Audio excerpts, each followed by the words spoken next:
Yo, what is good, everyone? Welcome to the Fantasy Football Prodigy podcast. My name is Tyler Anderson, and I am your host. This is episode 43 of the pod. I'm recording this very late on September 4th. It's really actually very early on Friday, September 5th here. And in this episode, we are going to be recapping the first game of the season, the NFL season opener. It did not disappoint. Crazy game. Saliva was flying everywhere, literally. And we're going to get into that. We're going to preview the rest of the week one games. And most importantly, I'm going to give you my starts of the week for week one of the 2025 fantasy football season. I cannot believe football is back.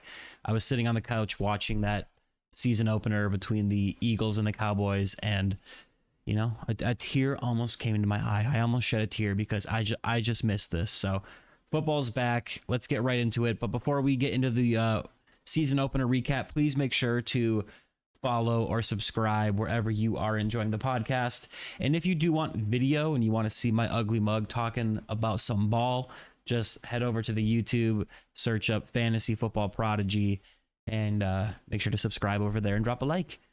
So without further ado, let's get into the Thursday night football recap. So the defending champion Philadelphia Eagles hosted the Dallas Cowboys, and this was a much closer game than I thought. The Eagles were pretty heavy favorites going into this game. The Cowboys had just traded away Micah Parsons, but it was a close game. The Eagles ended up getting the win 24-20. There were some missed opportunities from the Cowboys. Miles Sanders had a bad goal line fumble that the Eagles picked up that prevented the Cowboys from scoring. There were a couple opportunities to Jake Ferguson down the seam where Dak and him just couldn't quite connect. And on one of them, Ferguson got lit up pretty good. But Jalen Hurts and the Eagles offense looked really good. Hurts was 19 of 23 through the air, 152 yards, no passing touchdowns, no picks. But as Jalen Hurts does, he added a lot on the ground here. He had 14 carries for 62 yards and 2 touchdowns. So that rushing production really made his fantasy numbers really good, really solid. That's kind of how it is with Jalen Hurts. You know, last year we saw Saquon Barkley, obviously, get a ton of volume, almost broke the rushing record. And the hope this year was that, maybe the Eagles would have to throw a little bit more, but they really didn't throw it a ton in this one. But Jalen Hurts still got it done on the ground. Saquon Barkley, 18 for 60 on the ground, 1 rushing touchdown. He also added 4 receptions on 5 targets through the air for 24 yards. So not the most efficient game, but you'll take that for fantasy. Will Shipley and AJ Dillon each saw 3 carries. So this is still clearly Saquon Barkley's backfield. And then in the passing game for the Eagles, again, this was kind of the thing last year where, they threw the ball 23 times. And 7 of those targets in week 1 went to Dallas Goedert. He caught all 7 for 44 yards.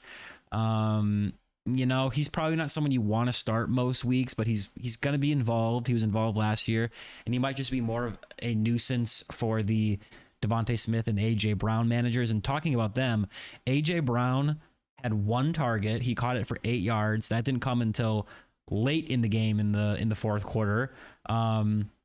So he finished 1 for 8, and then Devontae Smith saw 3 targets. Luckily, he caught all 3 of them, only turned into 16 yards.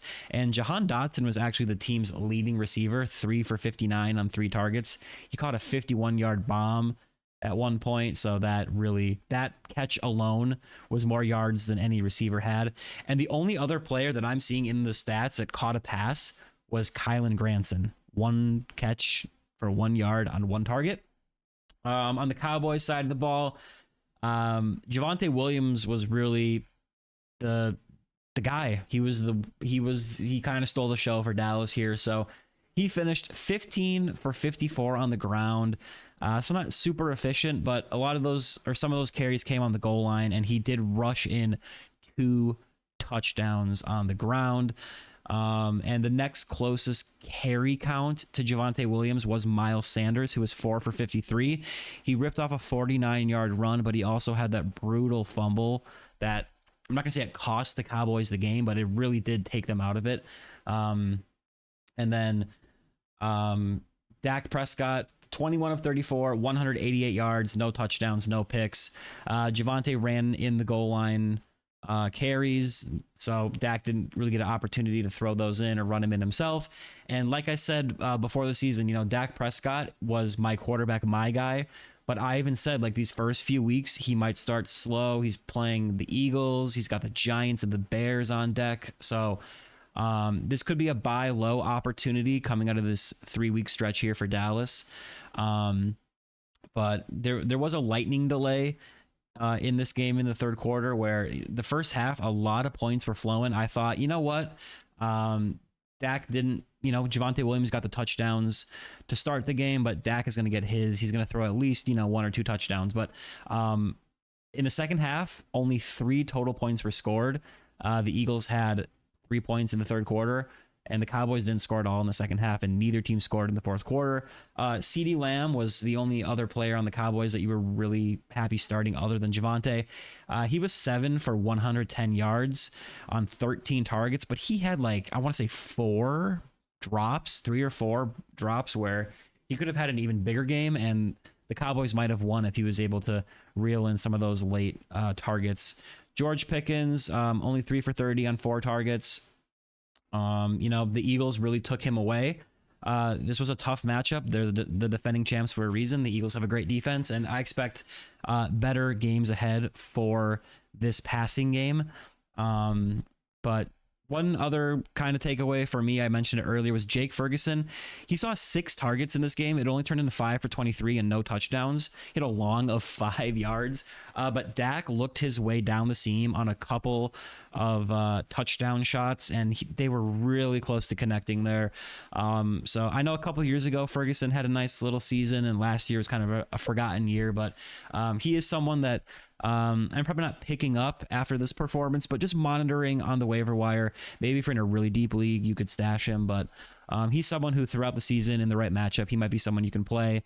And Javonte Williams did also add 2 for 10 through the air on 3 targets. And yeah, this main takeaway, I think better days are ahead for the Cowboys passing game. And the Eagles in games where they don't need to throw the ball a ton, I think once again they're not going to. I think the thought is that hopefully they will have to at some point. But if you're a AJ Brown manager, you don't like seeing 1 target coming in the fourth quarter for your boy. And then it's clearly Javonte Williams' backfield. He might not be the most efficient runner still at this point, but if you're the starting running back for the Cowboys, that is going to be a meaningful role. So that was the Thursday night football season opener recap. Now let's get into our week 1 preview of all of the remaining games on the slate. All right, so with the Thursday night game in the book, we actually have another game coming up on Friday. Today, as you are listening to this, hopefully, we got the Kansas City Chiefs and the Chargers, the LA Chargers, playing in Brazil.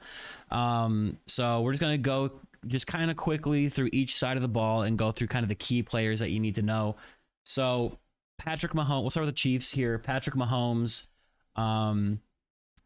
he's one of the best quarterbacks in the league, arguably the best, but we haven't really seen him be great for fantasy lately. Just because the team hasn't really been winning games through the air. They've had a solid defense, and they haven't really need to air it out. There's no Tyreek Hill there anymore. He's still startable in this game, but he, to me, is not a must start. I'd be tempted to play a guy like Bo Nix over him against Tennessee. You could even maybe play like a Kyler Murray, a Trevor Lawrence, a Drake May over Patrick Mahomes. If you want to make that call, do it at your own peril because, Mahomes can always put up a big game. But we'll also have to see how the field conditions are in this game. I know last year in that Brazil game. The field conditions were really bad, and Jaden Reed was able to make some big plays with some defenders stumbling. So maybe we'll see a repeat of that, and maybe there's more offense than I expect. But in this game, the Chiefs versus the Chargers, I don't necessarily expect it to be a super high scoring game. The over under is 46.5, which is pretty solid, but both of these teams have pretty good defenses. So we'll see. And honestly, the same analysis kind of goes to Justin Herbert. I would rather play Mahomes than Herbert, but the Chiefs the Chargers want to run the ball.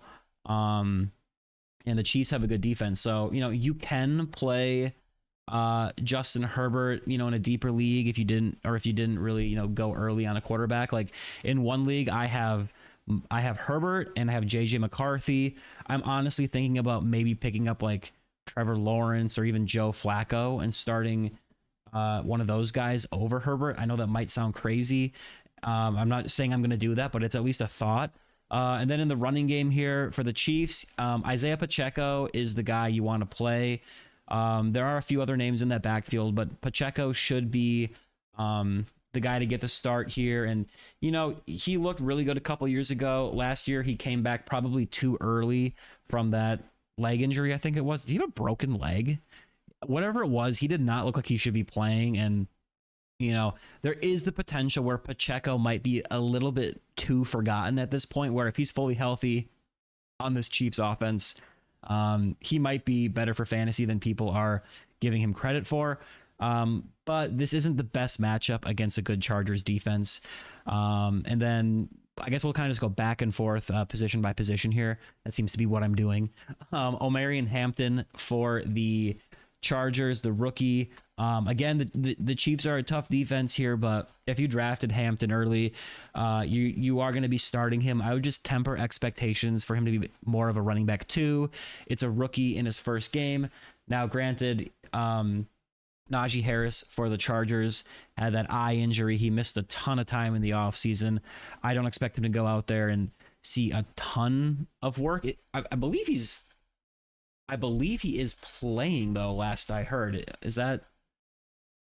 He's cleared for Friday, but won't start, is what I'm seeing. So, he might be involved, but I do think Hampton will. Yeah, he's going to start, but we'll see what that split ends up being. But if you drafted Hampton, you're starting him.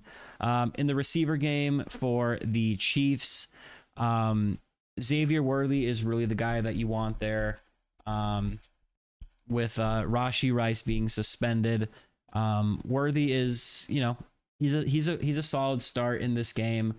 He also has big play upside. He's a very explosive player. We saw him kind of make plays down the stretch last year. So Worthy is someone that if you have him, you're probably starting him, and you kind of hope that the field conditions are bad and maybe a defender slips and he catches a deep bomb. And then in terms of other pass catchers for the Chiefs, I'm not starting Hollywood Brown or Juju. Travis Kelce is actually a very intriguing start. If you drafted him, unless for whatever reason you took him as a second tight end behind like Bowers, McBride, or Kittle, I would be firing up Travis Kelce in this game. He's not the player he once was, but especially with Rashee Rice being suspended for the start of the year, I could see him getting off to a hot start here. And then for the Chargers pass catchers, Ladd McConkey is obviously in. That's a guy that you really just don't sit, especially with the draft capital that you had to invest. Keenan Allen, they reunited. He's not someone that I'm looking to start, but he's a good stash, and I might want to see kind of what his role is, how much he's on the field, how much he's targeted, but probably someone that I'm looking to keep on the bench in week 1, unless you're in like the deepest of leagues, but definitely someone worth stashing. And yeah, both of these defenses I probably wouldn't start if you're in a DST league.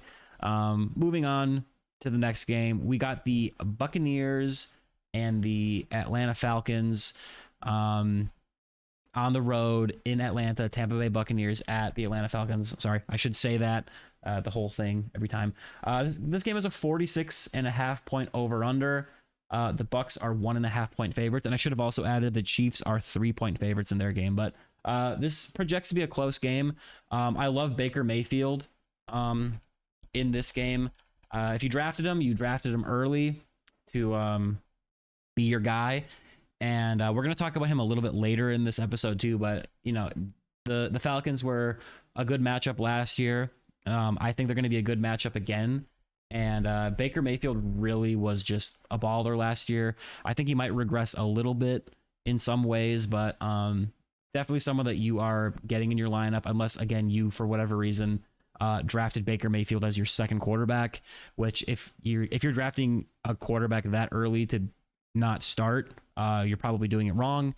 And then on the other side of quarterback, Michael Penix Jr., I'm not looking to start him. You know, maybe if you're in a 2-quarterback league, it's someone you can put in there as your second quarterback. But on a regular league, I'm thinking you can do better. I just kind of want to see how he looks to start the season. Bijan Robinson for the Falcons is in. The Bucs run defense was pretty solid, really good actually, if I remember correctly, last year. But Bijan Robinson, you start, you know, every single week. You took him with, you know, a top, maybe even the first overall pick. You took him with like a top 5 to 3 pick. So you're starting him. Bucky Irving on the bench. Obviously, you're. Sorry, I was thinking about Rachaad White when I said that. Rachaad White. I just skipped teams and went right to their backup. So Bucky Irving is in for the Tampa Bay Bucs at running back. You drafted him early. You're going to start him. He's a great player when he's, you know, he kind of dealt with injuries last year, but he is the running back to have there, and he should be really good. Rachaad White, the backup there, more of a handcuff. He might have flex value from week to week. So if you're in a deep league, maybe you throw him out there, but in 90% of leagues, he's not someone I want to start at all. So he would be on the bench for me. Mike Evans at wide receiver, you're starting for the Buccaneers. And then for the Falcons, Drake London, you're starting. So both wide receiver ones you're starting. Going back to the Bucs, you got Emeka Egbuka, the rookie. That's actually someone that I am comfortable starting as like a wide receiver 2, wide receiver 3 type of guy. I know he's a rookie and it is his first game, but the Bucs are going to be without Chris Godwin and McMillan, so he's going to be their wide receiver 2. Tight end K. Dotton's health is in question, although last I heard he is expected to play. So Egbuka should be the number 2 in this offense behind Mike Evans, and I'm very excited. They invested early draft capital in him, and I'm excited to see him ball out. I think he could easily have a good game here. And then Darnell Mooney for Atlanta, not someone I want to start. He was a decent like kind of flex option last year, but he's kind of missed time. So if you probably have better options. And then K. Dotton and Kyle Pitts, I'm not ideally starting either one. If you're in a deep league, you can maybe throw Kyle Pitts out there. Pitts is someone that I am interested in stashing, but not really someone that I, you know, want to put in my lineup at this point. Moving on to our next contest here, we got the Cincinnati Bengals on the road against the Cleveland Browns. Joe Flacco for the Cincinnati Bengals at quarterback. You're auto starting. Did I say Joe Flacco or Joe Burrow? They're both Joe. So Joe Burrow for the Bengals, you're starting. Joe Flacco, 40-year-old quarterback for the Browns, you're probably not starting, but honestly, we'll talk about him more later. He is somewhat intriguing to me in this matchup. Obviously, if you have like a locked-in quarterback 1, ignore him. But if you are in like a 2-quarterback league or a deep league where you're desperate at the position, I think he is someone that you could throw in there in a pinch just with this matchup. You know, this game projects to be high scoring. It's a 48.5 point over under. And I think both teams are going to score a lot. The Bengals defense was really bad last year and their offense was really good. So that expects to be like the same formula this year where the Bengals are giving up a ton of points and they're scoring a ton of points. So, you know, I know this game is a high over under, but if it hits the over, I won't be shocked. Continuing kind of down position by position here. Chase Brown for the Bengals at running back. You're starting him. Jerome Ford for the Cleveland Browns is someone that you can start. If you went 0 running back and you waited a while to take your first RB, Jerome Ford is, you know, not someone I want to start, but you know, he's probably like a running back 3 flex option. And Dylan Sampson, the rookie running back, also in that backfield for the Cleveland Browns.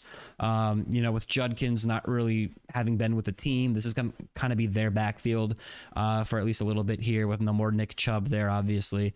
So I'm not really wanting to put them in my lineup, but I want to see if either of them really has a big role in this offense.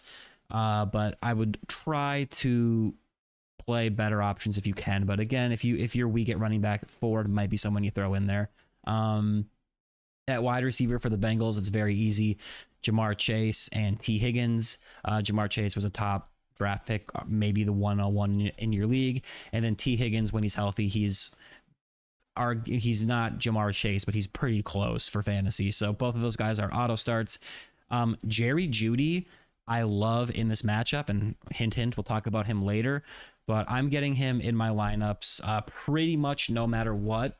Maybe if you went super wide receiver heavy early on, you don't have to start him. But again, we'll talk about him more later. And I know he kind of struggled against the Bengals last year, but the Bengals, I think, are going to give up a lot of points here. And I think Joe Flacco can get him the ball. So I'm fine starting Jerry Jeudy as, a wide receiver 2 flex play. Cedric Tillman is one of my favorite guys to draft during the draft season at the very end with like my last round pick because he really flashed at times last year, and then he kind of missed the end of the season, so people kind of forgot about him. But if Joe Flacco is decent enough to get them the ball, he might be really, really solid as their wide receiver 2. And then David Njoku at tight end. Again, if you didn't draft a Bowers, a McBride, or a Kittle, you're starting him. And yeah, this game's not really too complicated there. Moving on to the Miami Dolphins. Oh, I should have also said the Bengals are 4.5 point favorites there. So maybe not as big of favorites as you would think. And by the way, I am getting all these numbers from the DraftKings Sportsbook. So obviously those lines can be different across different platforms. So that's what I'm utilizing here. Moving on to the Miami Dolphins at the Indianapolis Colts. The Colts are 1.5 point favorites. Over under is 47.5 points. And this game, it's a little interesting. It's projected to be close. I don't really know who's going to win. We got Daniel Jones starting for the Colts over Anthony Richardson. Danny Dimes is not the greatest quarterback in the world, but he has shown that he does offer fantasy value because he does run the ball. And the hope is that he will be good enough to get the ball to his weapons and Michael Pittman and Josh Downs and Tyler Warren. But Daniel Jones actually has, some appeal to start if you are really desperate. Definitely, in like the quarterback 2 range, like the low quarterback 2 range, but in a super flex, someone you could throw out there. Tua on the other side for the Dolphins at quarterback. Not someone I'm looking to start, but he's kind of in the same range as Daniel Jones where you can start him if you don't have a better option. And Tua, he's started the season hot sometimes, and the Dolphins really thrive when they're not playing a great opponent, which I don't think the Colts are a great opponent. So, we could see the Dolphins offense thrive here. The running back room is really easy in terms of the top starters. Jonathan Taylor for the Colts is an auto start each and every week. And then Devon Achane for the Miami Dolphins is also an auto start. He had been dealing with an injury. Looks like he was limited at Thursday's practice, but it's being reported that he's probably going to play in week 1. So if he's out there, you play him, especially with Tua healthy at quarterback. And then Ollie Gordon is an intriguing running back prospect for the Dolphins. As of now, with no Mostert there, with Jalen Wright banged up and really not looking good, Ollie Gordon might step in and be the running back 2 for the Miami Dolphins. Not someone I'm looking to start in week 1, but definitely worth a stash to see what his role is and if he has that Raheem Mostert role where, Achane is the lead guy, but, Mostert maybe is, involved on the ground and getting some goal line carries. So we'll see how that plays out. And then the receivers for the Miami Dolphins here, we got Tyreek Hill and Jalen Waddle. Tyreek Hill is a little bit scary this season, but you kind of have to start him. If you invested the draft capital in him, where you had to acquire him, you already kind of made your statement that, you believe in the bounce back and that you are going to, start him each and every week. He has been limited with an oblique and calf injury. It looks like he's going to start, but, last year, the whole thing was, he had a down year. Oh, was it the wrist injury? Was it the offense not throwing down the field? So there are question marks here, but you're gonna put him out there. Jalen Waddle, I don't want to start like over Tyreek Hill, but I think he's actually an underrated value this year. I kind of like him as a wide receiver 2, wide receiver 3, and someone that you can, he's going to have his ups and downs, but he's someone that you can definitely start here. And then for the Colts, you got Michael Pittman, Josh Downs, and Tyler Warren. If it was up to me, I would be starting Josh Downs over Pittman. I don't really love either of them just because, Daniel Jones is at quarterback. And, if you drafted them, you probably drafted them late enough where you don't have to start them. But, they're probably in that like wide receiver 4 flex range, if you really don't have other options. I think Josh Downs has a little more upside, whereas Pittman, he kind of has that more steady PPR floor, at least from what we've seen. And then Tyler Warren at tight end, the rookie. I'm very excited about him this year. Depending on how you drafted, if he's your first tight end, you're going to start him. But if you took another tight end earlier that you're more confident in, you could certainly, start them as well. Like if you have like a Kelsey, Njoku, Laporta, Hawkinson, Andrews, Ingram, Kraft, you could certainly put one of those guys in over Tyler Warren. But if you drafted him, you're probably starting him, and he's a decent start in his first game. He really has a lot of upside. We don't know. We don't know how he's going to be used. He's a rookie. How is he going to, mesh with Danny Dimes? Is he going to get him the ball? So I'm very excited to kind of see how that plays out. So moving on to the next game here, we got the Las Vegas Raiders on the road against the New England Patriots. The Patriots are 2.5 point favorites at home. Over under is 44.5. So at quarterback, Drake Maye for the Patriots is someone that I would be very excited to start. Flashed as a rookie last year. They added some weapons. They theoretically improved the offensive line, and he should make a jump in year 2. So with his mobility and what he showed as a rookie, I'm totally fine playing him as kind of a low quarterback 1 against the Raiders. Geno Smith on the other side for the Raiders, not someone I'm looking to start, but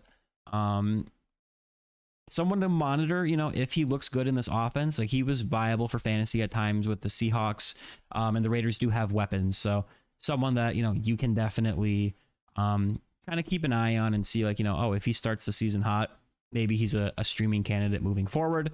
One guy I am excited to start, though, is Ashton Genty, the rookie phenom running back for the Raiders.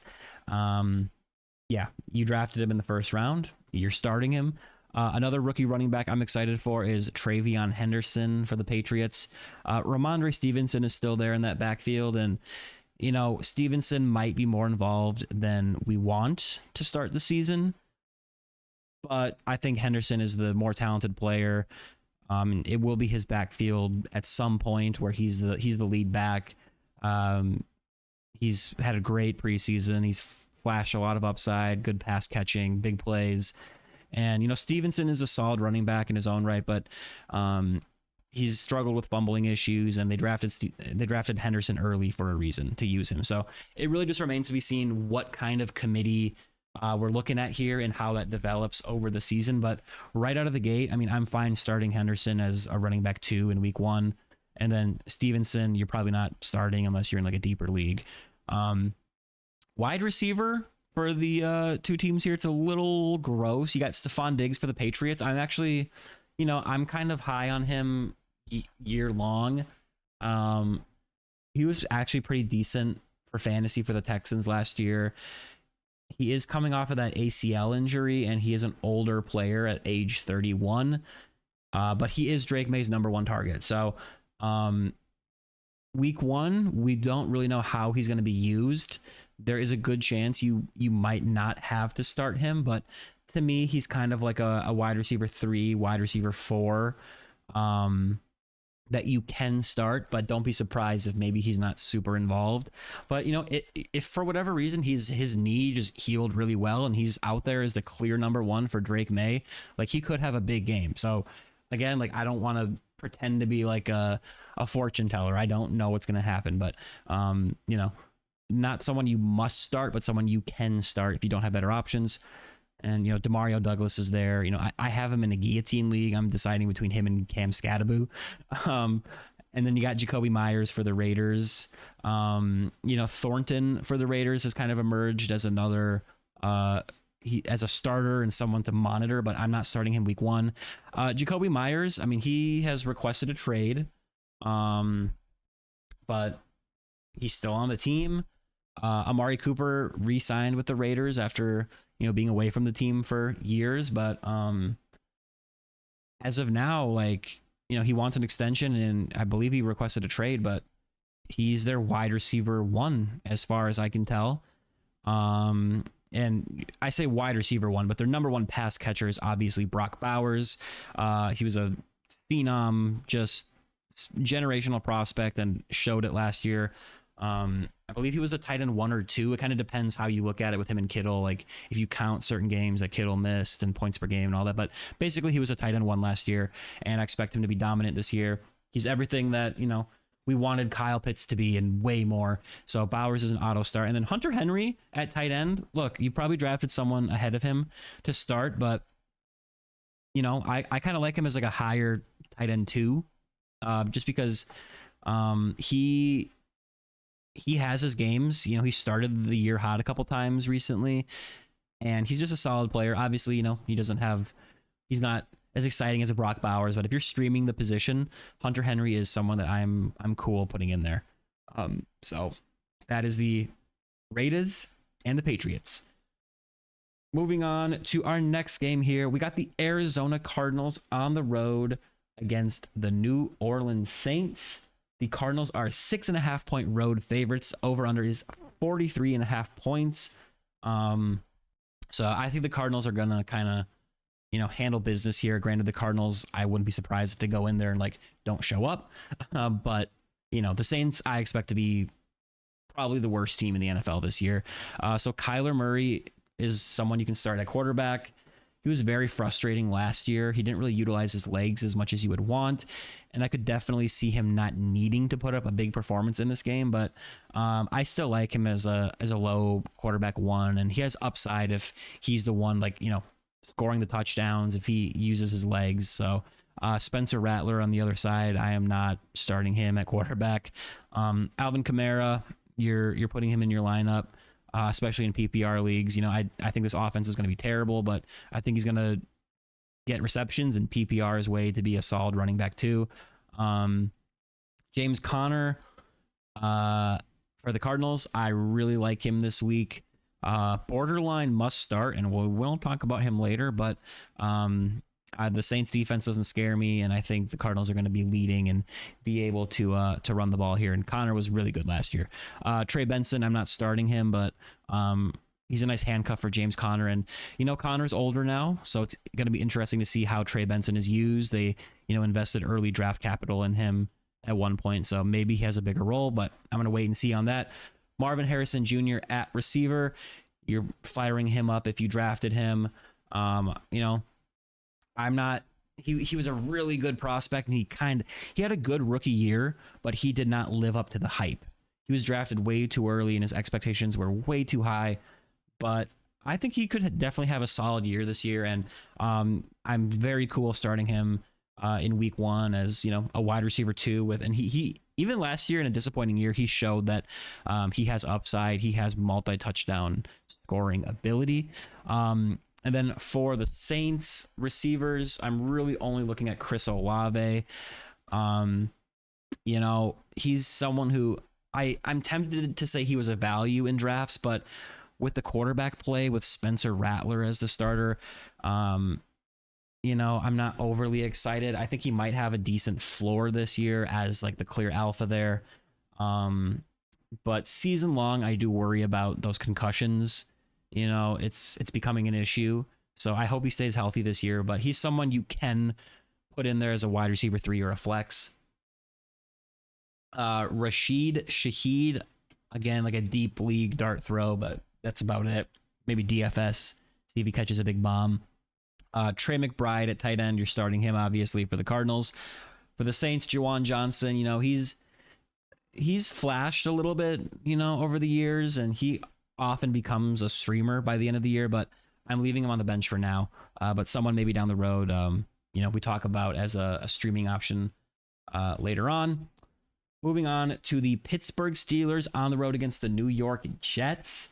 The Steelers are 3-point road favorites, and the over-under is a gross 38.5 points. So not a ton of points expected here. This is a revenge game for Aaron Rodgers. Signed with the Steelers after, leaving the Jets. Definitely disappointed there in New York. But, Aaron Rodgers, I think he showed more than I think people give him credit for. And I think he's going to be good for DK Metcalf at receiver to force feed him targets, but not someone I am starting on the road against the Jets. Maybe if I'm in a super flex and I have literally nothing else, but not looking to start him. And then Justin Fields, quarterback for the Jets. I don't mind his prospects season long just because he's the clear starter. He got like a 2-year, $40 million deal, and he runs the ball, and he's a very explosive. This is also a revenge game for Justin Fields, actually, because he played for the Steelers last year, and he eventually got benched for Russell Wilson. But Fields, season long, I think he might be a value where he was going in drafts, especially if he's able to competently throw the ball, which is a big question mark. But if he runs the ball, he might be solid at times. I don't really want to start him this week, but honestly, he probably slots in as like a mid quarterback too, just because of his rushing ability. But I'm not looking to start him. If you took him as a second quarterback, the guy you took before is probably a better play. But if you don't have someone you're confident in, like I think you could put Fields out there, and it might be gross, but he might get you like a decent game with just running the ball, because running is broken for fantasy. For the Steelers here, we'll start with the running backs. You got Jaylen Warren as the starter. They drafted rookie Caleb Johnson early, but Warren is the starter to begin the year. And I think Caleb Johnson will eventually have a bigger role. And I took him in the first round of a dynasty draft, so maybe I'm just hoping that's what happens. But Warren isn't someone I really am like forcing into my lineup. But as a low running back 2, high running back 3, I'm cool with that. Oops, sorry about that. I clicked something weird. And then so you can start him, but I don't expect a ton of upside. And then Caleb Johnson, the rookie, again, kind of a similar thing. I'd go with Jaylen Warren over Caleb Johnson just because Warren is a starter. He's a proven pass catcher, and Caleb Johnson is a rookie in his first year. I don't expect this to be a high-scoring game, but Caleb Johnson is someone you could put in there as like a running back 3 if you were really desperate. And then Breece Hall, even though he's been kind of gross to roster lately, if you have him, you're probably starting him. I mean, if you got him like at an extreme value and you have 2 or 3 running backs to start over him, or you want to put like a better receiver in your flex, there are rosters where that might be possible. But I would say 90% of the time Breece Hall is going to be in your lineup here. He's a running back 2 just based on volume and pass catching. And we're going to see like how this split with Braylon Allen and even Isaiah Davis looks, because there's been talk of it being a bigger split than maybe we want for Breece Hall. DK Metcalf for wide receiver for the Steelers, literally the only receiver of note for Pittsburgh.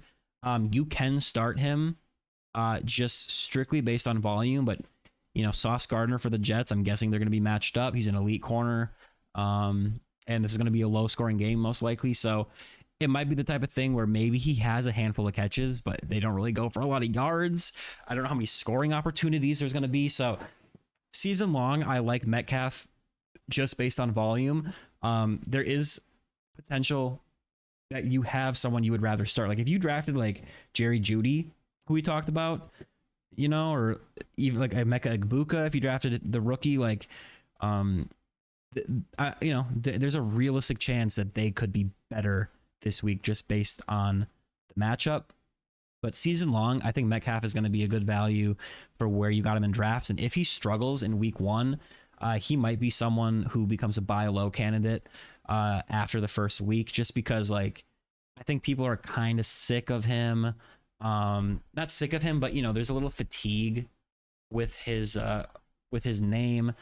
They play the Jets, and then they play the Seahawks, Patriots, Vikings, Browns, Bengals. So, maybe someone that if he disappears in week 1, you can get him for really cheap. But Garrett Wilson for the Jets.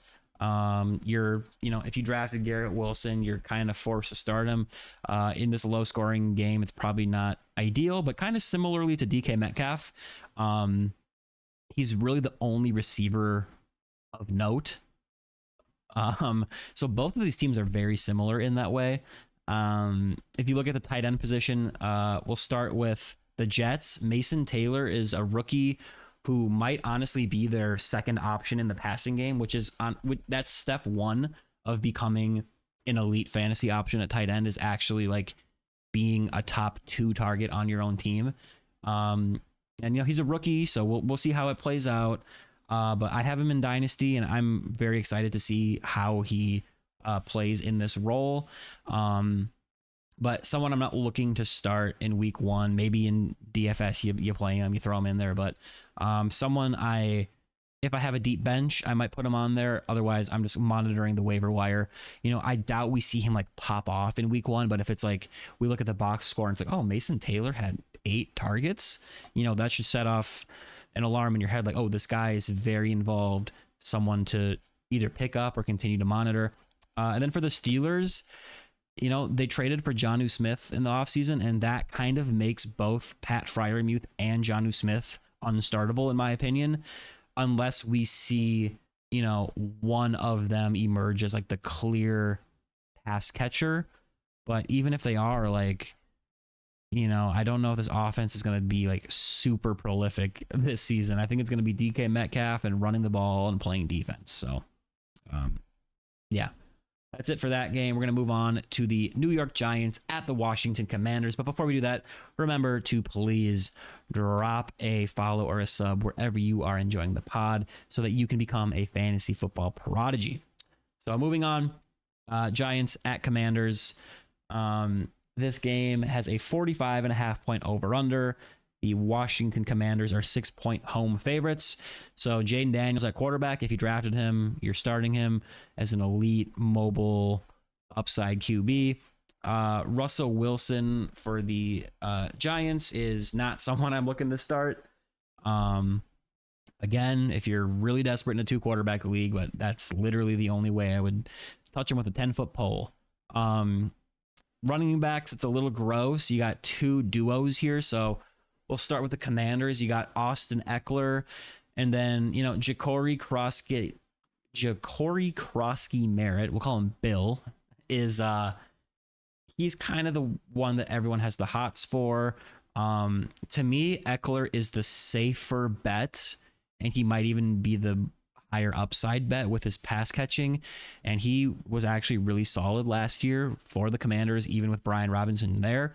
He's not the player he was in his prime for the Chargers, but with his pass catching, he still very well could be like an every week type of guy that you can put in your flex, or even your running back 2 if he's like more involved than we think and no one else really emerges and he's really involved as a pass catcher. But someone that I'm totally cool starting as like a running back 3 flex type of guy.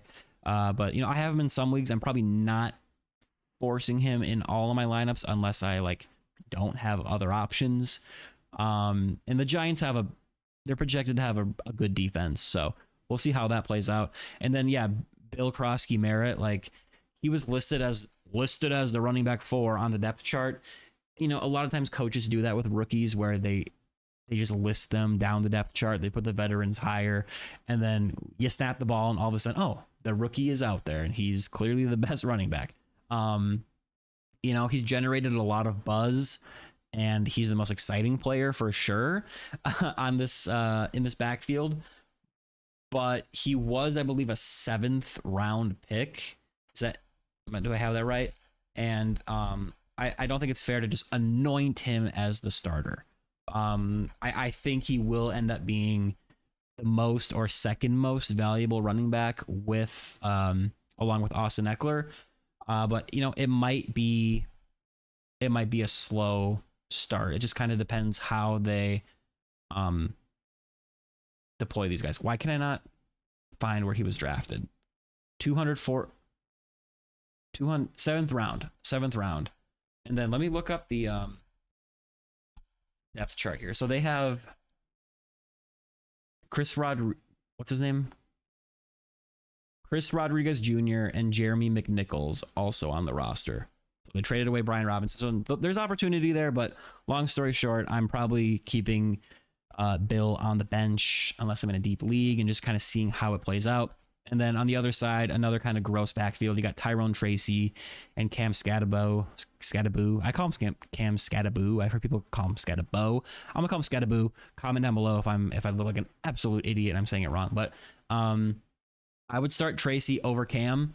And this is another backfield where I'm more so looking to see how the split works. I think Tracy, it's weird because he was really involved as a pass catcher last year, but Cam Skattebo is also a very good pass catcher. So it remains to be seen who's going to have what role. If Cam Skattebo does become the lead back there, it might take time. So I would opt for Tracy over Cam. But if we see Cam kind of be the lead back in week 1, I'm very fine quickly adjusting expectations for him being the running back 1 moving forward. But ideally, you're keeping both on the bench in week 1 here. Malik Neighbors at wide receiver for the Giants. Obvious auto start. He's a stud. Going to be hyper targeted in this offense. And then for the Commanders, you got Terry McLaurin. I keep clicking that. I'm so sorry. Oh my goodness, my notes. You got Terry McLaurin. You are going to start him as like a wide receiver 2. But you know, he wasn't really in camp over in the offseason. He was holding out for a contract. They got it resolved, but you know, to just kind of come out and step on the field and produce, we'll have to see if he gets out to like a slow start, just because, you know, the NFL is it's a beast, and like, yeah, he's very good, but you know, to come out without really having a full off season and be good against a good Giants defense, like, you probably have to start him based on who you drafted. But you know, if you're really deep at receiver, or you have like a third running back you want to flex or whatever, like, I don't think he's a complete must start. And I say that very cautiously. Like, don't play like Michael Pittman over him or something. You know what I mean? Pre Michael Pittman 3 touchdown game incoming. But Deebo Samuel, his teammate at wide receiver, not someone I really want to start. But you know, he looked really bad in San Francisco, but he has an opportunity to maybe have a resurgence, but someone I kind of want to see first. You know, if you're in a deep league, maybe you can flex him, but I kind of want to see how he looks first. And then I forgot to say for the Giants, you got Wan'Dale Robinson, maybe like a full PPR, like deep flex play. And then Darius Slayton, he's probably going to be, you know, someone you can stream at times throughout the year, because that's kind of what he does. But I don't want to start him. Zach Ertz at tight end, you can throw him out there if you are streaming the position. Like, he's gonna have targets and he's gonna be involved, and he's old and not very explosive, but you know, he's someone you can stream. And then Theo Johnson, 2nd-year player for the Giants. I liked him as a rookie, and he's someone to monitor. Like, if he you know, commands some targets. Not really, I didn't want to make a Commanders pun there, but I guess I did.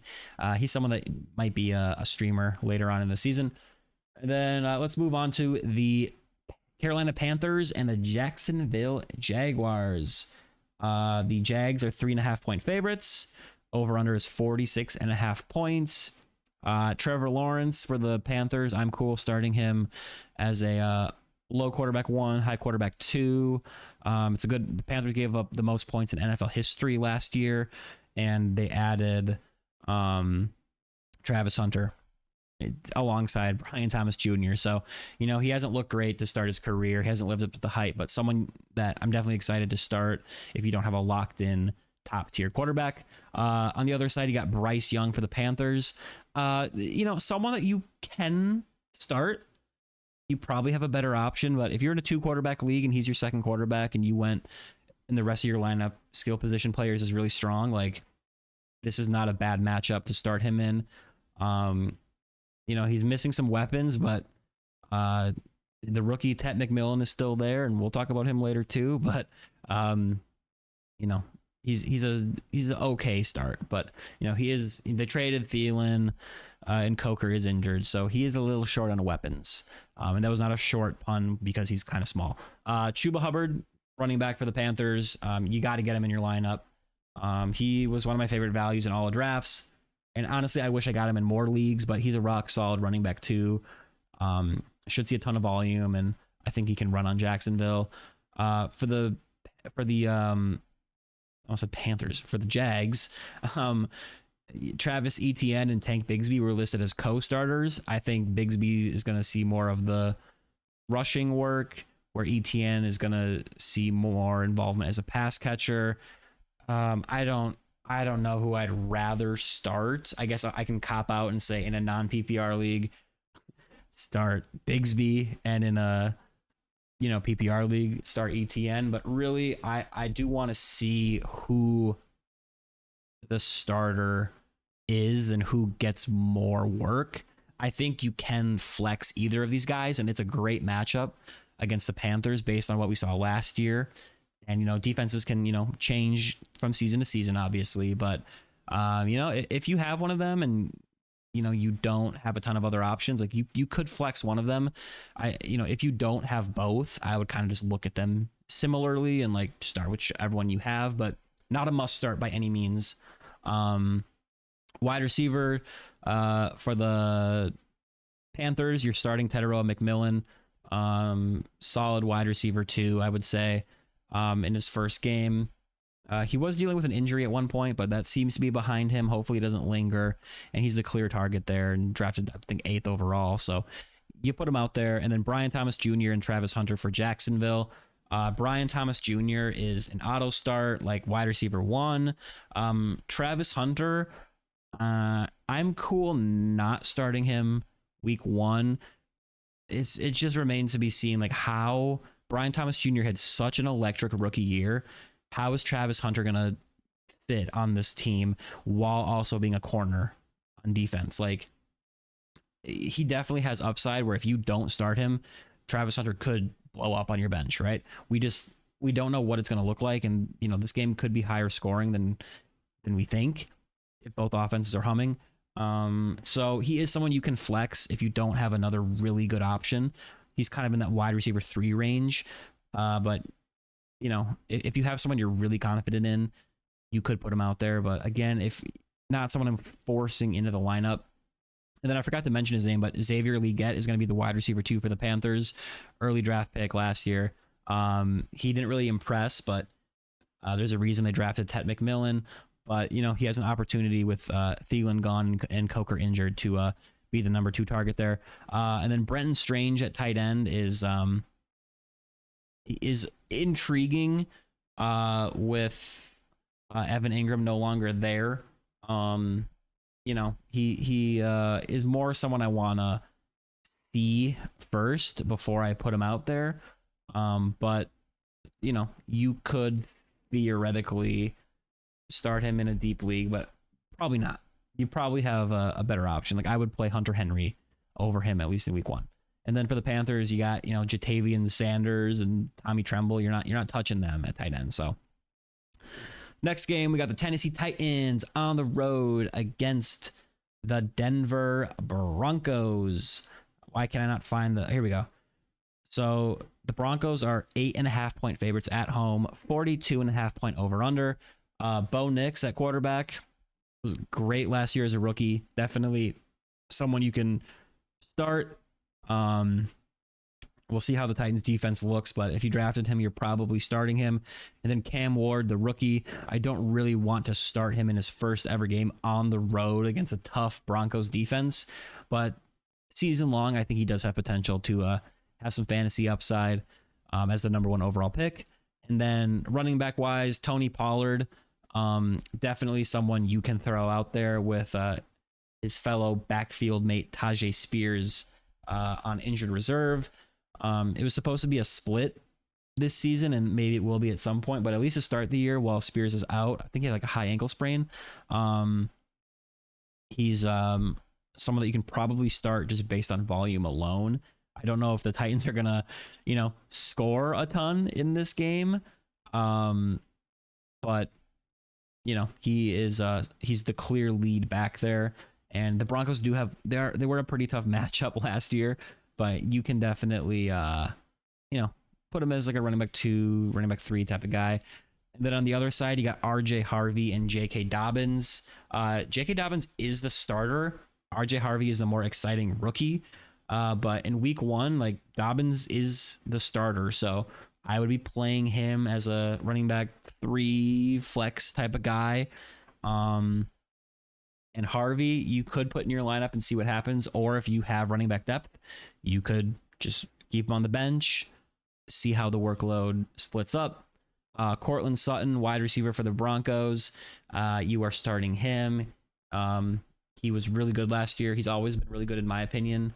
He finally had a decent quarterback, and he's a solid a wide receiver 2. Marvin Mims seems to be the wide receiver 2 that you want for the Denver Broncos, but I wouldn't really be looking to start him maybe in DFS or if you're in like a 16-team league or something. And then Calvin Ridley. I think I'm very excited for Calvin Ridley this year as likely the clear lead target there.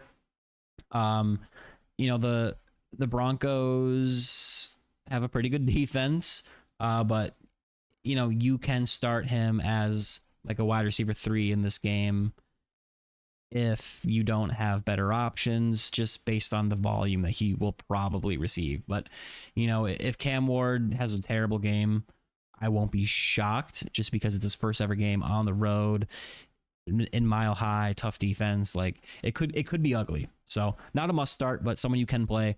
And then at tight end, Evan Ingram for the Broncos. If you drafted him, you're probably starting him, unless you took him as your second tight end. But he's a decent start. He might be the number 2 target in this offense, and just PPR's way to success. And then Chig Okonkwo for the Titans is someone that I'm very interested in stashing, or at least monitoring on the waiver wire. He has the physical makeup to be like a difference-making tight end, and the Titans lack other weapons behind Calvin Ridley. I almost said behind Tyler Lockett. Tyler Lockett is another weapon they have, quote-unquote weapon, but he's not the player he once was, obviously. I think Alec Iamanor, the rookie, is the wide receiver 2 there. So unless he surprises and is like really good, Chig could be the number 2 target in this offense, which, like I said earlier, is something you look for in a real difference-making tight end, especially with his physical makeup of being able to make big plays and run after the catch. Moving on to the San Francisco 49ers on the road against the Seattle Seahawks. 49ers are 1.5 point road favorites. Over-under is 43.5 points. Brock Purdy at quarterback is someone you can start as like a low quarterback 1, high quarterback 2. If you took him late or he's on waivers, you might have a better option, but certainly you could do worse than Brock Purdy.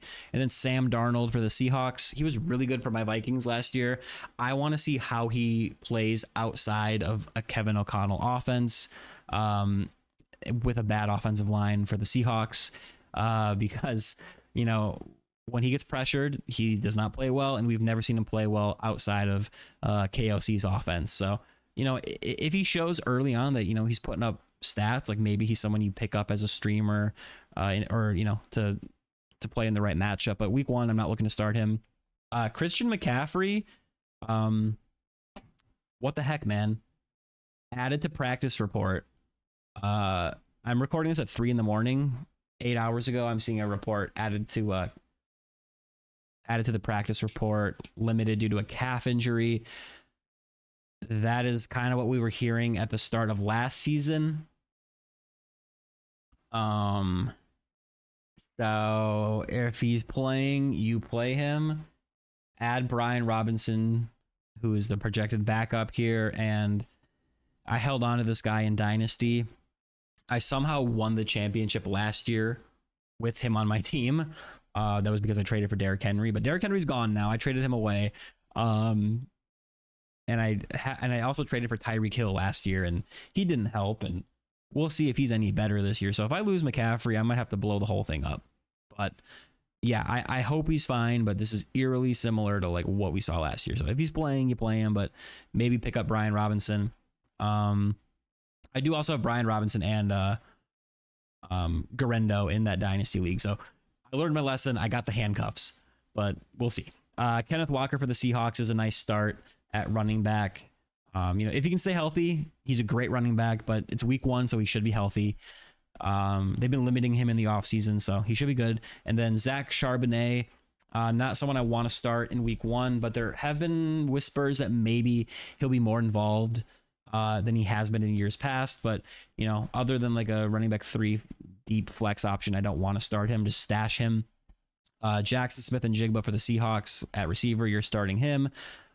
Cooper Kupp, I don't want to start him, but you can in a pinch if he's kind of like forced into your lineup. But he's kind of in that Josh Downs, Cedric Tillman type of range. Like I'd start Stephon Diggs, Jacoby Myers over him, because he really didn't look good at the end of his time with the Rams, and there's a reason they let him go, in my opinion. So I'm not super high on him in general. Maybe he looks really good in week 1 and makes me eat my words. But Jawan Jennings at receiver for the 49ers is someone who I was very interested in at the beginning of the offseason, and then he missed time with a calf injury, I think it was, and or a contract holdout type of thing. It was kind of a mystery whether he was actually hurt or if it was just contract related as to why he wasn't practicing. But it looks like he's, going to be good to go. But I'm probably not starting him in week 1. But honestly, if he comes out in week 1 and has a good game, like I won't be shocked, so we'll see. But Ricky Pearsall is the receiver I would prefer to start there in week 1, just because he's been there. He was a rookie last year, and he got shot before the season, and he had a slow start, but he kind of flashed at times down the stretch there. So there's a chance for him to be the clear number 1 receiver, at least in this offense, and a great value for where he was going in drafts. The real number 1 for this offense, you got Christian McCaffrey out of the backfield, but receiver wise, it's tight end George Kittle. He's a must start. He could be the number 1 tight end this year. He basically was the number 1 tight end last year. Just again, kind of depends how you slice it with him and Brock Bowers, but must start. And then for the Seahawks, the most intriguing tight end would be Elijah Arroyo, the rookie. I'm not starting him, but kind of want to see what he does. Moving on to the next game, we got the Detroit Lions on the road against the Green Bay Packers. This game has a 47.5 point over under, which seemed a little high to me. Packers are 2.5 point home favorites. The Lions defense should be better. They were decimated with injuries last year, and the Packers should also have a decent defense. They added Micah Parsons. I know, they might not be dominant Micah Parsons wise across the board, but adding Micah Parsons does help. So if this game hit the under, I wouldn't be shocked, but both of these teams have weapons where, it could be a higher score. It could be a high scoring game and you want to have involvement there. So Jared Goff on the road, I'm not looking to start in Green Bay. He's the type of guy where it's really hard to know when to start him. The whole, you start him at home in a dome type of thing last year didn't really hold true like it did in years past. It really just comes down to, are the Lions throwing the ball for touchdowns, or is Jahmyr Gibbs and Montgomery running it in? So, mid to low quarterback 2 with upside, but also downside. Jordan Love at quarterback, I think he's going really at a point in drafts where I'm cool, taking him, or I was at least during the off season. And his touchdowns weren't there last year. A lot of those went to Josh Jacobs, but I think he's due for a bounce back. And they brought in Matthew Golden, who, we'll see if he's the player that he was drafted to be, but he's someone you can start as a high quarterback 2 in this game. Jahmyr Gibbs at running back for the Lions. You can start, obviously. You not only can you start him, you must start him. And then David Montgomery, I'm worried about him this year. I'm worried that Gibbs is going to be more involved and that this offense isn't going to score as many points as it did last year. Not just because Ben Johnson is gone, their old offensive coordinator, but like it's very hard to just repeat that type of production. You know, even if you're not necessarily worse, just scoring that much is hard. But you can start him as a low running back 2, high running back 3, and kind of hope that he falls in the end zone. Josh Jacobs at running back for the Packers. You're obviously starting him. Amon-Ra St. Brown for the Lions at receiver. He's an auto start. Jameson Williams. He was a my guy at receiver. Tesla, the third round rookie, has flashed in the preseason. I'm not really worried about him taking too many targets, but that is in the range of outcomes. But as the wide receiver 2 for this offense, he showed big play abilities last year. And it seems like he's kind of getting his head on straight a little bit from what I've heard out of camp. So he's someone that I'm looking to start as like a wide receiver 2, high wide receiver 3 with upside. He has upside each and every given week. And then at receiver for the Packers, I'm not really wanting to force anyone in the lineup. Golden, the rookie, is probably the guy you want, but it's a little gross. Jaden Reed is still there. He's been dealing with a foot injury. He was limited Thursday. I believe he has some sort of foot injury. I don't know if it's a broken foot necessarily, but I think he has like is it a fracture? It's something in his foot where it's like, I don't know if he's going to be 100% at all this year. And Romeo Dobbs, he's always there as like a deep flex. Sam Laporta and Tucker Kraft at tight end are both good starts. Moving on to the Houston Texans at the LA Rams.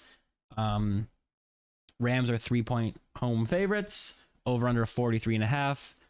I'm not looking to start Stroud or Stafford outside of, really deep leagues. Stroud is kind of a low to mid quarterback 2 where you could maybe play him if you're desperate or in a 2-quarterback league. Kyron Williams, you're starting at running back for the Rams. With Joe Mixon out for the Texans on injured reserve, we don't know if he's even going to play this season. So there's an opportunity in this backfield where we saw Mixon thrive last year. Nick Chubb is there as the starter. So he would be the one that I am looking to start week 1, if anyone. Granted, he's more of like a running back 3 for me. But if you had to start someone, he would be the one to pick, in my opinion. Damian Pierce, Woody Marks, the rookie, and then Dare Agumbawale. Is Agumbawale on the roster? On ESPN, it says he's on the roster. Monitor how Pierce and Woody Marks are used. Wouldn't shock me if one of them takes over the backfield here at some point, but Nick Chubb is the guy to start the season. And, he's more removed from that devastating knee injury. Granted, he also got hurt last year, but we'll see how he's, come along. Nico Collins and Puka Nacua at receiver, you're starting for the Texans and the Rams, respectively. Devontae Adams, you're also starting at wide receiver for the Rams. Christian Kirk, you could throw in there as a deep flex, but not really looking to start him for the Texans. But, I know they drafted a couple rookies. Wouldn't shock me if Kirk is kind of the guy to start the season. He's not even expected to play. I just saw a report. Christian Kirk hamstring, not expected to play. So that opens up a role for Jaden Higgins, as well as Jalen Knoll. I would opt for Higgins, but probably not. You don't want to start either of those guys. And then at tight end, you got like Tyler Higbee. I'm not starting him. Dalton Schultz for the Texans. I'm not starting either. One name to monitor for the Rams. Terrence Ferguson, the rookie, drafted early. See what his role is, and if he becomes their lead tight end, he might have value there. And then we're almost there, chat. We got a couple more games here. So Baltimore Ravens at the Buffalo Bills.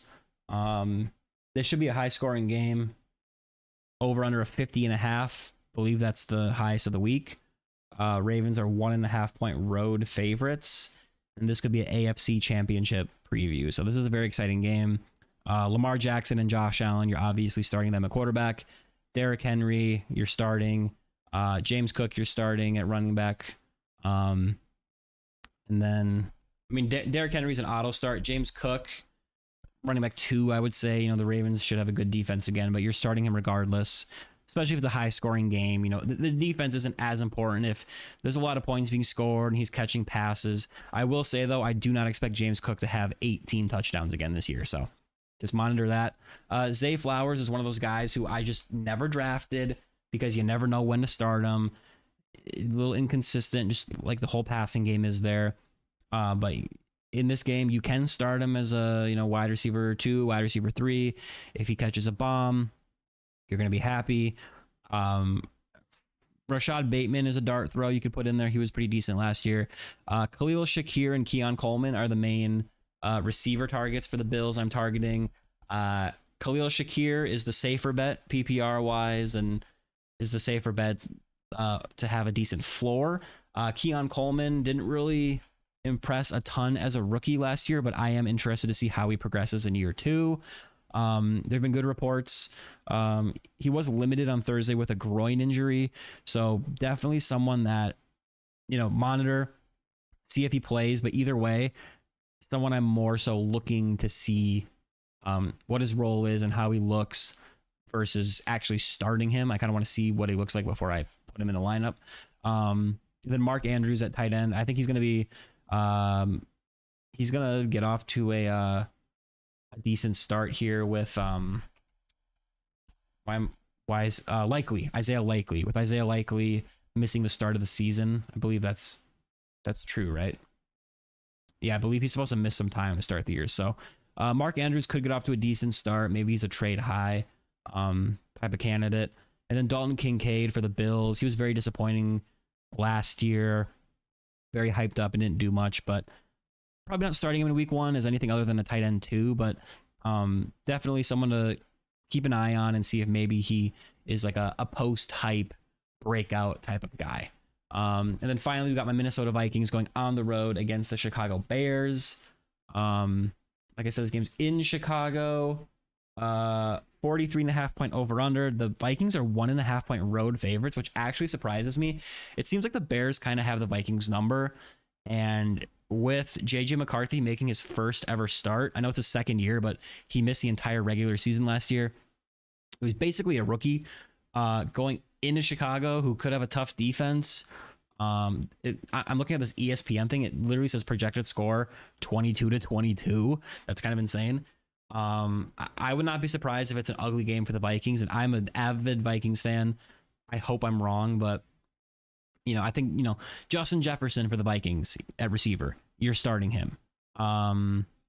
Aaron Jones for the Vikings at running back, you're starting him. Jordan Mason, you could put in there and hope he gets a goal line carry. DeAndre Swift at running back for the Bears, you can start him as like a running back 2. I think he could be a value. And then in the receiving game, you got DJ Moore at receiver for the Bears, and Rome Odunze opposite him. I think DJ Moore is going to be the one, so he's someone that I'm looking to start. I think he's going to have his inconsistencies this year, but if you drafted him, you kind of have to just put him out there every week, and he's a wide receiver 2 with upside. Odunze, maybe someone you don't have to start. But he's a wide receiver 3 flex play, and just kind of see how that split goes. And then Adam Thielen for the Vikings, he's going to be their wide receiver 2, so I'm not necessarily looking to start him, but he's in that deep league, like very deep sleeper, DFS candidate, but it is a tough matchup. In my opinion, I think the Bears are going to have a decent defense, and we'll see if their offense shows up. I'm not looking to start JJ McCarthy at quarterback. Caleb Williams, I don't want to start. We'll see if he takes a leap in year 2. And then TJ Hawkinson at tight end for the Vikings, you can start him. And then Colston Loveland, the rookie tight end for the Bears, I'm not looking to start him. He's someone that I was more so interested in drafting as a second tight end, seeing his role in the offense with all these other weapons as a rookie, and then either cutting him or promoting him to the starter based on that. but I would prefer to have a better option over him. But if you really don't have a better option, you could throw him out there as like a tight end too. But even like a Zach Ertz, it's like he's probably a safer play. And with that being said, we're going to move on to my starts of the week. I know this episode is kind of long, but this was well worth the wait. So we're going to go position by position. And I'm going to hit you with my favorite starts of the week. There's no rhyme or reason to how many of each position there are. Some positions I just want to talk about one player. Some I want to talk about four. So my first quarterback start of the week for week 1 of the 2025 season, Baker Mayfield on the road against the Atlanta Falcons. Baker Mayfield was the quarterback 4 in 2024, and he takes on a Falcons defense that was a good matchup for quarterbacks last year, allowing the second most passing touchdowns and the 4th highest passer rating. He threw for 4,500 yards and 41 touchdowns last season. And while I expect his touchdowns to regress a little bit in 2025, I still think Baker is an awesome quarterback for fantasy and a great start in week 1. He will be without Chris Godwin and Jalen McMillan, but he has Mike Evans and rookie wide receiver Emeka Egbuka at wide receiver. In a game with a solid 46.5 point over-under, I expect plenty of points to be scored, giving Baker Mayfield great odds to be a positive in your fantasy lineup, as long as running back Bucky Irving doesn't hog all the touchdowns for himself. I like Baker Mayfield as a mid quarterback 1 in week 1. My next week 1 quarterback start of the week. Wait, hold on. How do I want to say this? So I kind of turn these into like TikTok. So let me see. Quarterback start of the week for week 1 of the 2025 fantasy football season. Drake Maye of the New England Patriots at home versus the Las Vegas Raiders. He flashed as a rookie with very few weapons surrounding him. He is quietly one of the better mobile rushing quarterbacks in the league, and we all know that rushing is broken for quarterbacks in fantasy.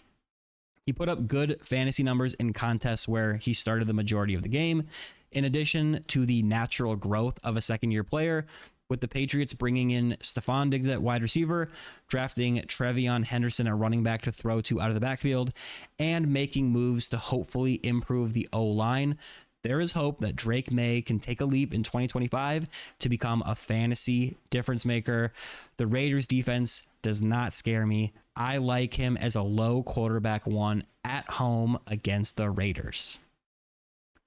Moving on to my next quarterback start of the week. That's right. I have 2 more here. I went quarterback heavy here. Week 1. Wait, how did I say it? You get to see a little behind the scenes here in the podcast. Oh yeah, I remember. Here we go. Quarterback start of the week for week 1 of the 2025 fantasy football season. Trevor Lawrence of the Carolina Panthers. Okay. He plays for... I've been talking for so long. Okay. Give me a break here. It's week 1. It's week 1 for everyone. Okay. Am I losing my mind? I'm keeping this all in the podcast, by the way. I'm not cutting this out. I refuse to cut this out. Okay. You get the real authentic fantasy football prodigy. Make sure to follow or subscribe because that is what you are here for, and to become a fantasy football prodigy. Okay, ready? Quarterback start of the week for week 1 of the 2025 fantasy football season. Trevor Lawrence of the Jacksonville Jags at home versus the Carolina Panthers. The 2024 Panthers gave up the most points in a season in NFL history and were a fantastic matchup for quarterbacks. While defenses can change from season to season, and the Panthers did add some pieces on defense, it is unlikely for a team to go from literally one of the worst defenses of all time to a tough matchup overnight. And that's one reason why I like Trevor Lawrence in week 1. Carolina led the NFL with 35 passing touchdowns and 40 total touchdowns allowed to quarterbacks. And while Trevor Lawrence hasn't quite lived up to the hype, he has flashed at times and has the weapons with Brian Thomas Jr. and stud rookie wide receiver Travis Hunter out wide. I also like that Bryce Young and the Panthers offense showed some life at the end of last season, and there's definitely a chance if both offenses are scoring for this game to hit the over on that 46.5 point over under mark. I like Trevor Lawrence as a low quarterback 1 if you don't have a locked in starter. All right, we're moving on. Oh, my jaw hurts. Okay. you guys ready? This is a deep sleeper, okay? So my deep sleeper start of the week for week 1 of the 2025 fantasy football season, Joe Flacco of the Cleveland Browns at home against the Cincinnati Bengals. The last time we saw Joe Flacco, why did I say it like that? Joe Flacco. The wheels are falling off the train here. The last time we saw Joe Flacco start for the Cleveland Browns was weeks 13 to 17 in 2023. In that span, he was the quarterback 2 overall in fantasy. Not a quarterback 2, the quarterback 2 overall, which is just crazy to think about. While he is 40 years old now and was a bit disappointing in his starts with the Colts last season, I still like Joe Flacco as a deep sleeper in 2 quarterback leagues, deep fantasy leagues, or as a cheap option with upside in DFS. Frankly, I'll throw almost anyone out there against the Cincinnati Bengals defense. The Bengals defense was atrocious in 2024, and they are projected to be terrible again in 2025. On top of that, the Bengals have one of the best offenses in the NFL. Combining a bad defense with a great offense is amazing for fantasy football because it often leads to high-scoring games with both teams putting up points, trying to keep up with each other. The game's over-under of 48.5 is the second highest of the week, and even then, I would not be surprised if it hits the over. Flacco has the weapons in Jerry Jeudy, Cedric Tillman, and David Njoku to exploit this matchup, and if he has enough in the tank this late in his career, he could surprise for fantasy this season in the right matchups, and this is about as good of a matchup as you can ask for. I like Joe Flacco in week 1 as a low to mid quarterback 2 dart throw with upside. All right, we're going to move on to the running back position. I got one running back. For you guys. So my running back start of the week for week 1 of the 2025 fantasy football season, James Conner of the new... Guys, James Conner does not play for the new... Okay. My week 1 start of the week for the 2025 fantasy football season, or my running...